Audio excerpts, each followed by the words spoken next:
Docks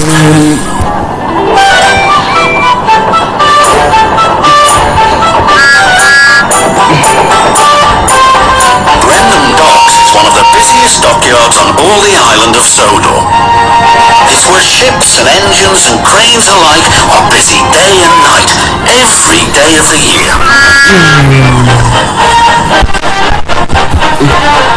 But poor Cranky the crane never gets a nap. He never gets to sleep early. He works all the time. And his only company are the gulls that settle on his arm. So Cranky is always cranky.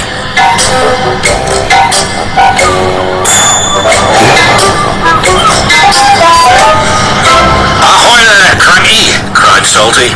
Where have you been? Snapped Cranky. And a good day to you too, Captain. Bill and Ben arrived for work, full of mischief. Hurry up, barked Cranky. I haven't got all day. You're no fun, grumbled Bill. You wouldn't be fun if you were stuck up here, snapped Cranky. So that's why you're cranky, said Bill.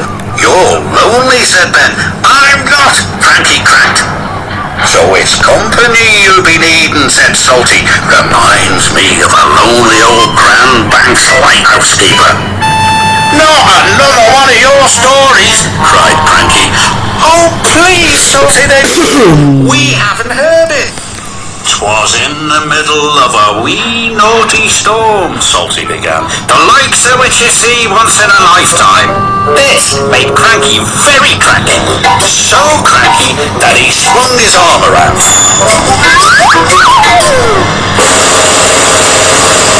And dropped the pipes onto the tracks instead of the trucks. Oops, said Cranky meekly. You've blown the main now, matey, said Salty. The engines were trapped.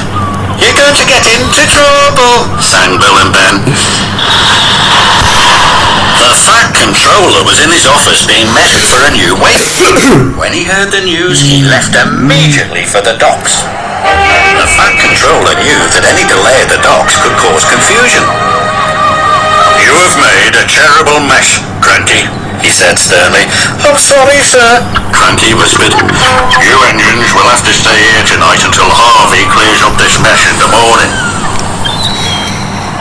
Cranky's heart sank as Salty uttered those fateful words. That reminds me of a story. It was a bitter, cold winter.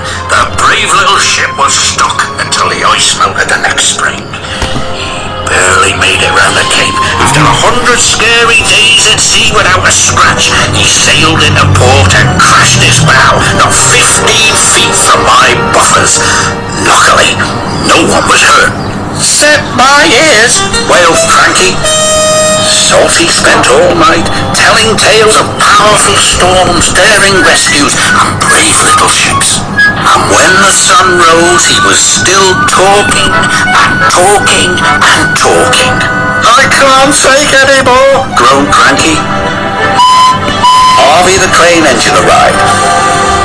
The Fat Controller sent me to help clear away this mess, he puffed proudly. Cranky was so pleased the engines would be going soon, he forgot to be cranky. I'll never misbehave again, he promised, as long as I don't have to listen to any more of Salty's stories. And after Harvey and the workmen had cleared the wreckage, Cranky worked hard all day. He carefully loaded the trucks, helped speed the engines on their way, and he said please and thank you. This is new, puffed Thomas, but he had spoken, and he said please and thank you. This is new, puffed Thomas, but he had spoken too soon. Cranky couldn't help himself. It was nice while it lasted, said Percy, and all the engines laughed. It was nice while it lasted, said Percy, and all the engines laughed. But Cranky was still cranky.